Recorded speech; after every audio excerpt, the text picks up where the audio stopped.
This is Frank Islam, Chairman and CEO of FY Investment Group and your host of Washington Current Review, where we interview leading voices from business and politics that impact you, the viewer. Today, our guest is Bettina Mary Lawton.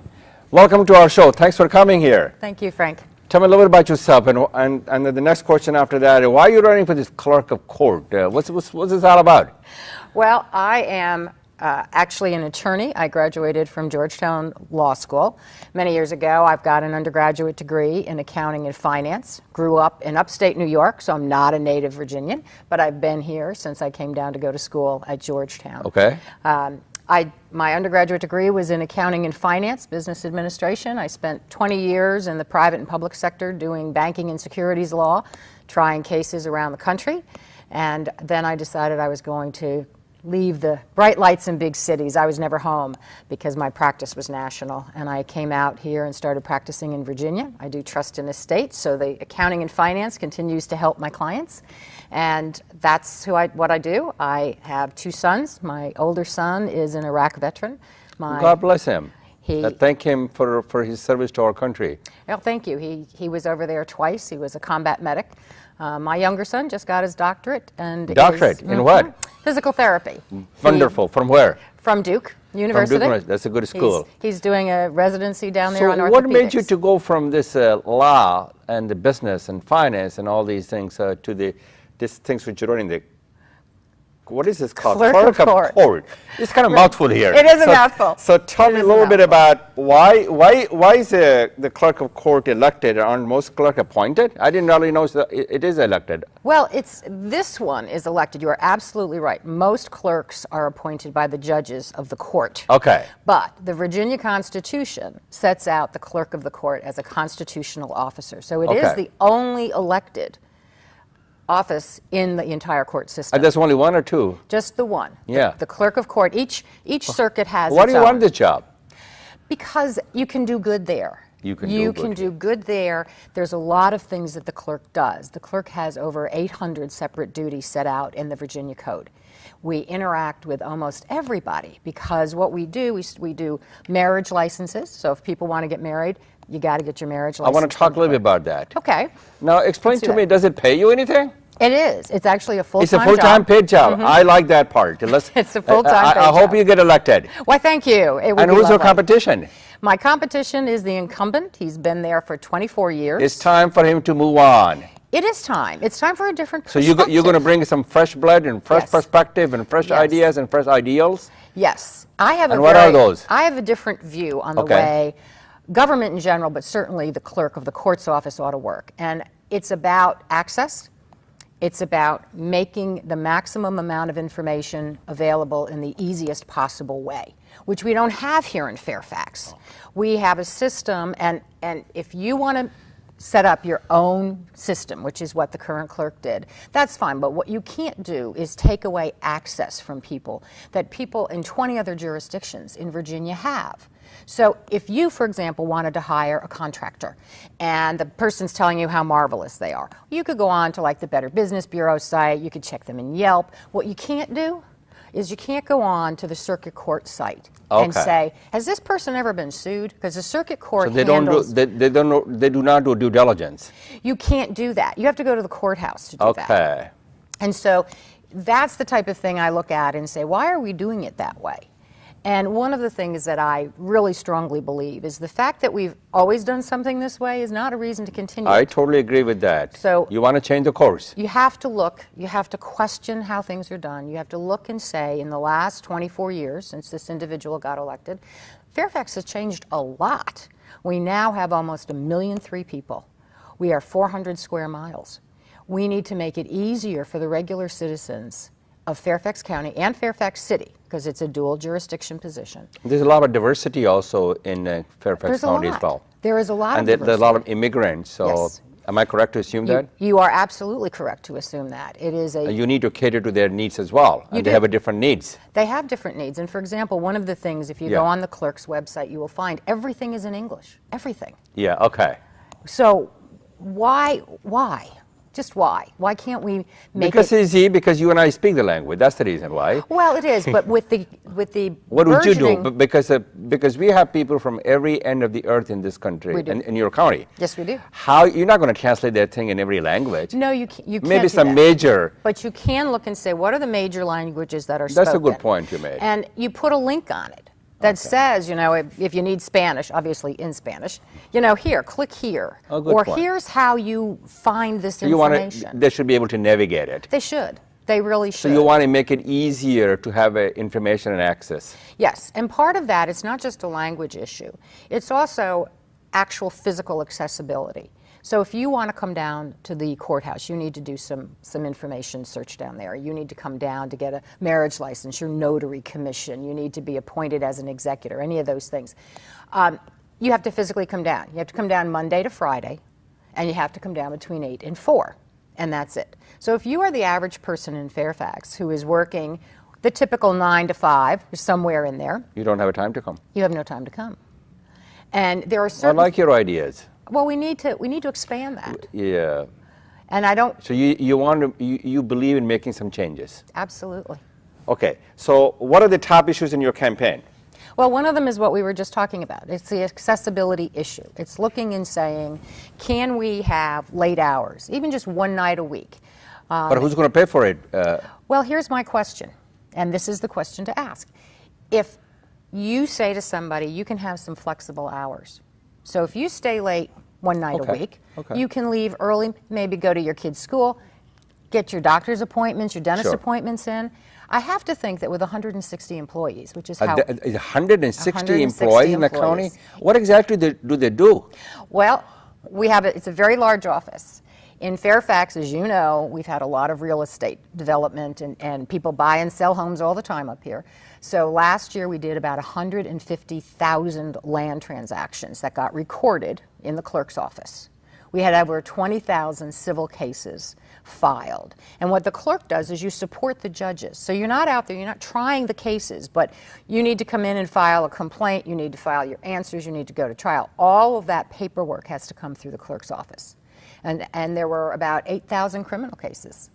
We do marriage licenses, fictitious name certificates. Divorce. We do divorce too. As I say, we hit you in a lot of different ways in the clerk's office. I did not realize that the county also does it, in addition to doing a civil, they also do criminals. Yes.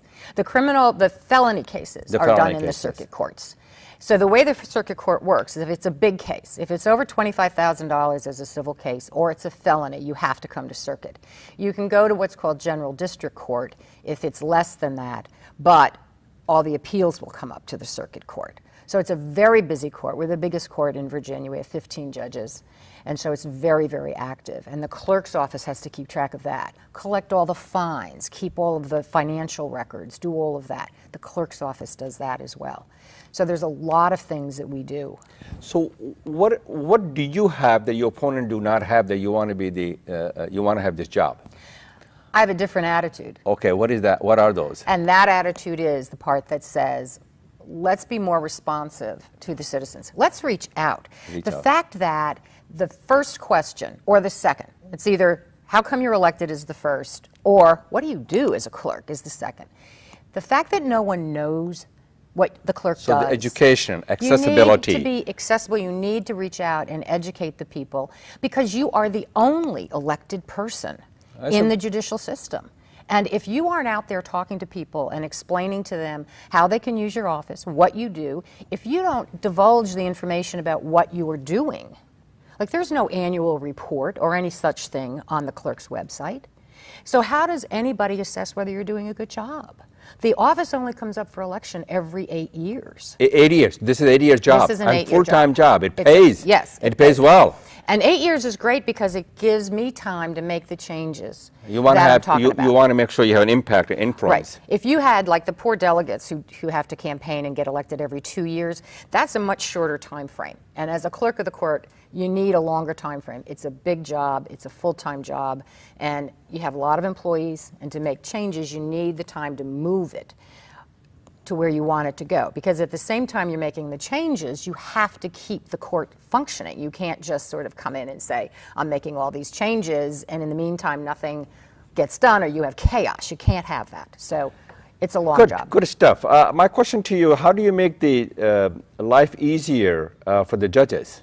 For the judges? Yeah. Well, you do it by being responsive to what they need. There are meetings with the judges that the clerk himself or herself ought to be attending. So you talk with them. I think the other service that you can perform, because judges, because they need to be impartial, can't be out in the community that much. That's a true statement. And so the clerk So do you think they ought to keep a distance?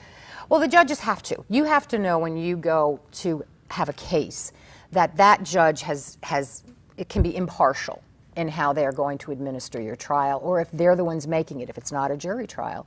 You have to have faith that those folks are going to handle you in a non-discriminatory way, in an impartial way. If they go out in the community and they get involved in a lot of issues, people will start to question that, whether it's true or not. But perception is very important. Well, perception becomes reality. Exactly. So tell me, Bettina, how do you engage the community, the thing which you're doing, and how do you make sure their voices are heard? And number 3, how do you make sure they have influence and access with you? And number 4 is, what will be your criteria of success in terms of the measurement of your success? Well, what will be the performance metrics that people will judge you against? Okay. Well, one of the ways, I know you asked 4 questions, and I'm going, wow, I need to write all these down. That's okay. So the way that you reach out to the community, there are all kinds of ways to do that. Through the Rotary, I'm very involved in the Rotary. You can go out. It's an 8-year term. You should be out all 8 years. You shouldn't only be accessible to the public the year you're running. So you need to be out. You need to build those community relationships. If you go to places like the Rotary, you will meet a lot of business leaders because they're in the Rotary. So that's and in a variety of chambers of commerce. You go out and you talk to them, and you do it consistently so that they get to know you, they feel comfortable with you. You go to homeowners associations. The Land Records Division is the biggest part of the clerk's office. The homeowners associations have all kinds of issues, because I keep hearing about them. Maybe you can't solve them, but people need to feel that you are at least listening and that you're aware, because if you're not even aware, then there is no hope that anything will ever change. So I think you have to go out, you have to do it consistently.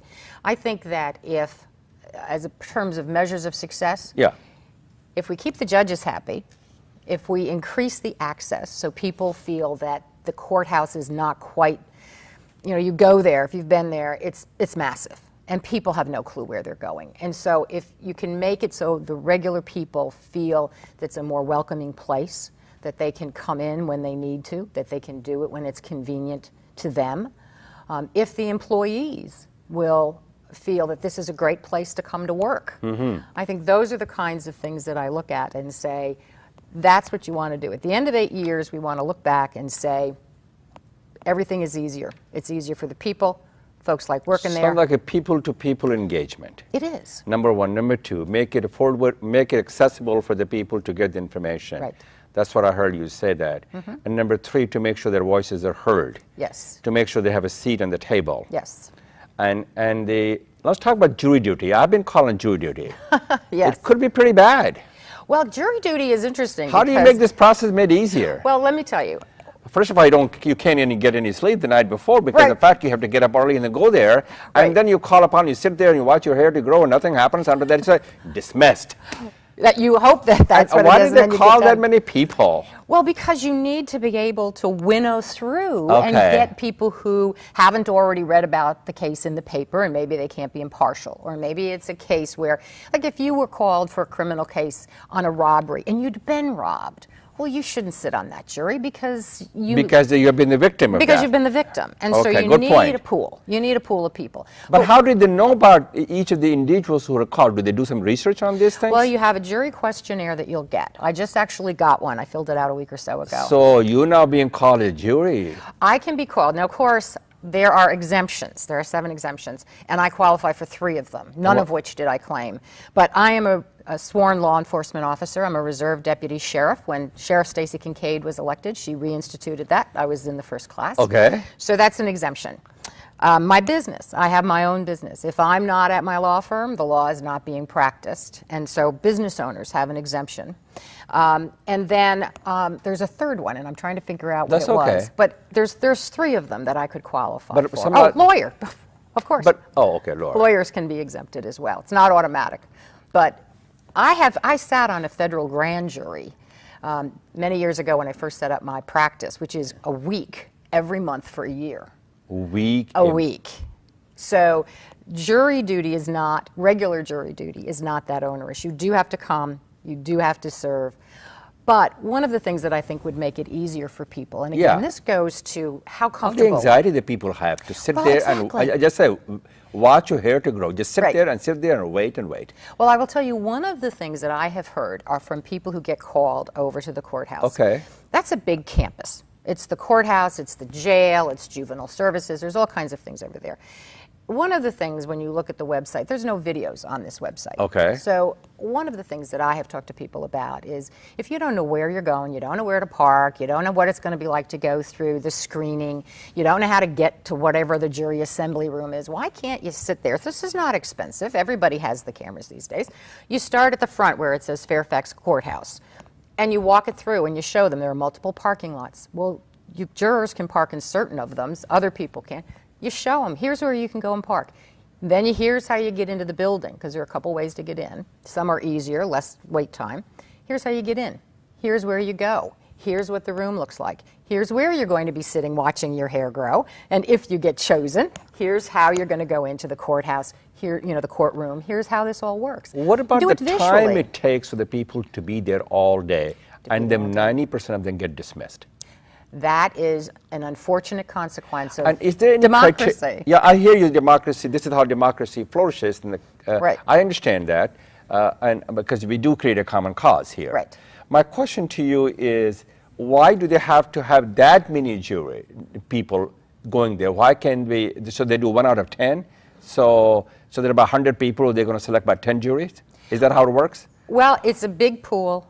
It depends on how many trials are scheduled for that day. Okay. That's really what dictates it. So the problem is, if you have 10 trials set for the day, you have to have enough people. But what happens is, of course, a lot of people, that proverbial, settling on the courthouse steps really is true. The majority of those cases will be settled, but you don't know which ones. You mean out of court? They don't have to go to court. So you're there because just in case. Just in case. If they don't settle, and they have a jury trial, you have to be there. One of the things that if you do get elected, I hope you do get elected, are you going to, the two things that I would suggest you should do is trying to learn the lessons from the other counties, what they have done to make it better. That's number one. Number two, get a feedback from the people who did come to the jury duty and participate in the process. What are the lessons, the learned experiences, and we can learn and make it better. Is that something you intend to do? Absolutely. Get a feedback. Get a feedback from the people. Because you can't, that's the way you learn. That's the way you improve. Right. You don't have to reinvent the wheel. So for example, I mentioned there are no annual reports on our website for the clerk. There's the Prince William County clerk. She's got 7 years of annual reports on her website. So you look around and you say, what are people doing? And can we adapt that to Fairfax? The fact that we're the biggest does not mean we can't learn from other people.